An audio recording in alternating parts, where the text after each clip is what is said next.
Tingnan. Oh, ayun oh, accurate yun ah. Tingnan oh, yung kahoy na yun oh. Yun. Oh. Sakto rin nung dinaanan ng plywood oh, tingnan. Sakto, nung dinaanan na yung plywood. Tingnan natin ang paglapat yan sa uso oh. Accurate eh.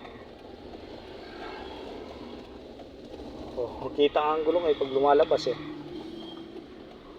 Pero yung isa, yung pinakasakyan na yan, ano lang yan eh. Yung parang hindi siya, ano, piki lang yan eh. Yung. Huwag mo i-hazard daw sir. Tingnan natin kung anong ano niya. Oh, diba? Ito nawawala nga lang. Oh, nawawala pag po na. Oh, tingnan mo ang ano niya. Ang lapat dyan. Sakto. Lang. Sakto dito sa kabila daw. Tingnan mo. Oh, sakto. Sabi ko. Sakto yung lapat yan eh. Medyo blurred lang talaga kasi 7 ano, hindi siya 4K, no? Oh. Ang 4K ang ano. Wala siyang araw na nakaganan doon. I-2D mo. Ay ano mo. Sige nga.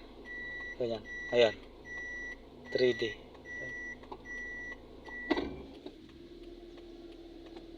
Lagyan, pwede lagyan ng plate niyan sir ah. Na ano mo yan? Nalalagyan ng plate yun eh. Ay, naka 2D lang pagpatras. Naka 2D pagpatras. Oo. Hindi siya ako. Dapat na ganyan, nakaganyan na yung gusto ko. Sana. Paano kaya ikwan? Parang sa, ano yan? Front yan?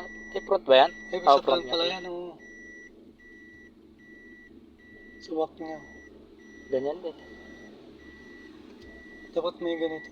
Paano kaya gagawin doon? May line. Oh. So, yung settings.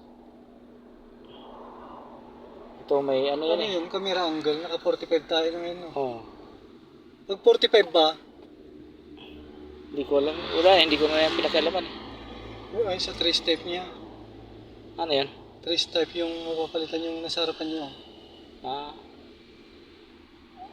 Yung sa likod. Uy. Yan lang. Gusto ko yung may... Ayan, ayan, ayan maganda. May pula.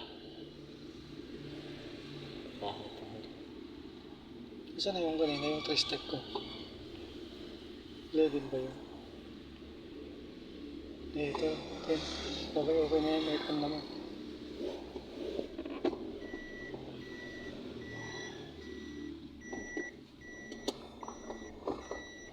Blue. Okay naman na siya. Ang ano lang, medyo blurred lang ng konti na. Pero accurate yung ano niya, camera. Ang 360 niya.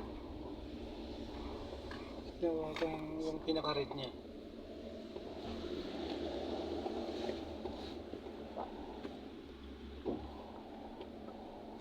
Oh, kung malapit na talaga. Yung sa red.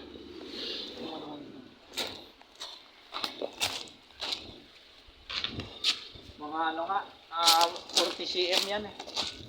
40 cm. Oo, sakto lang. Sakto lang. 40 cm. Tapos pag i-atras, tingnan natin kung yung pinaka-atras niya.